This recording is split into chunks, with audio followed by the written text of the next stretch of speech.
ka-fam, napasugod nga kami last time sa Mang Inasal dahil sa biggest pork barbecue blowout nila. Sa halagang 50 pesos, ma-e-enjoy mo na ang 2 pieces smoky sweet, juicy lambot sarap na Mang Inasal pork barbecue na may kasama ng 1 rice at spice vinegar. Dahil 1 day promo lang ito, syempre agad-agad nagpunta na kami.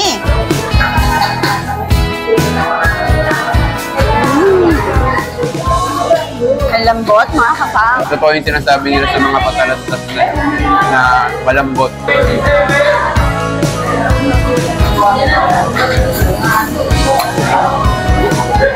Smoky sweet. Talagang malasa talaga yung barbecue ng Mang Inasal.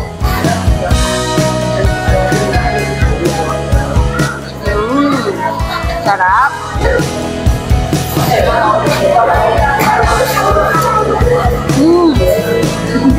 Ang original price pala nito mga ka-fam ay 99 pesos. Pero dahil promo, ginawa nilang 50 pesos lang. Sulit na sulit na po ng mga ka-fam. Kaya lang yung pork barbecue nila, wala siyang binibigay na chicken oil. Yung spice vinegar lang talaga yung sausawan. Tapos yung rice mo, wala rin chicken oil. Pero sa lasa mga ka-fam, panalo talaga.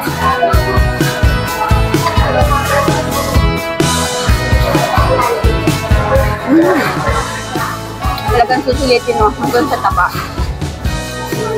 Last bite.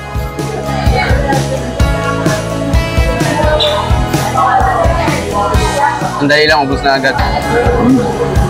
Juicy lambot mga ka-fam. Susunod po na magpama-ulit sila. Pwede po kayo mag-visit.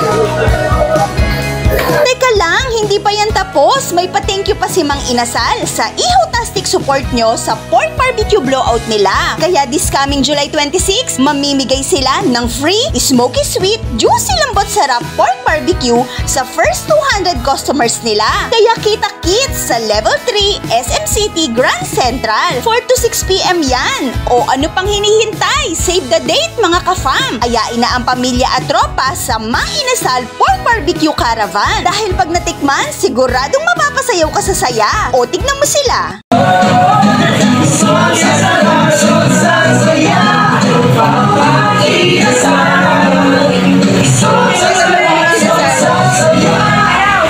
Kita-kits tayo hanggang sa susunod nating Food Hunt!